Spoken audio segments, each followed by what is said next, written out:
والدین کے 2 بیٹے ہیں اور ان کا جھکاؤ بڑے بیٹے کی طرف زیادہ ہو, دونوں بڑا بیٹا اور والدہ مل کر چھوٹے کو اکساتے ہیں, تیش دلاتے ہیں, تو ایسی صورت میں اسلام والدین اولاد کے بارے میں کیا حکم دیتا ہے؟ یہ بہت گھروں میں ہوتا ہے, والدین اولاد میں برابری نہیں کرتے.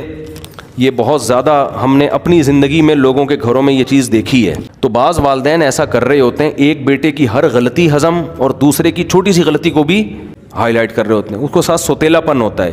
اس سے اولاد میں بغاوت کے جراثیم پیدا ہوتے ہیں. تو اولاد کو تو ہم یہی کہیں گے بھائی جیسے بھی ہیں ان کے احسانات بہرحال زیادہ ہیں, لیکن ایسا کام کرنا جس سے اولاد کو یہ احساس ہو یار ہم سوتے. بیٹیوں کے ساتھ بھی ایسا ہو رہا ہوتا ہے.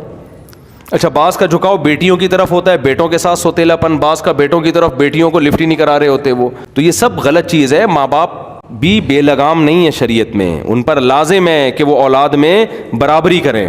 اچھا, بعض جگہوں پر یہ ہوتا ہے ایک کما کے دے رہا ہے تو اس کے 100 خون معاف ہوتے ہیں.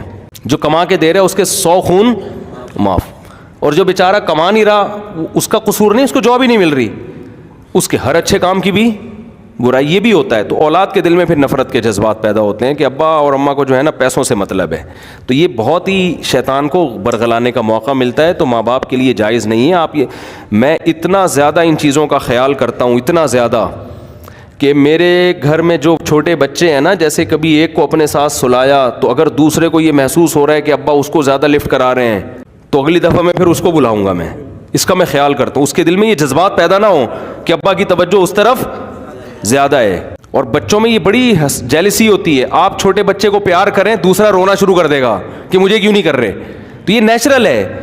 تو شروع میں تو اتنا ہی ہوتا ہے کہ ابا نے اس کو گود میں اٹھایا, مجھے کیوں نہیں اٹھایا. لیکن جب بڑے ہو جاتے ہیں تو پھر یہ ترجیحات چینج ہو چکی ہوتی ہیں. پھر یہ ہوتا ہے کہ ابا اس کی غلطی کو پی جاتے ہیں, میری غلطی پہ مجھے ڈانٹتے ہیں.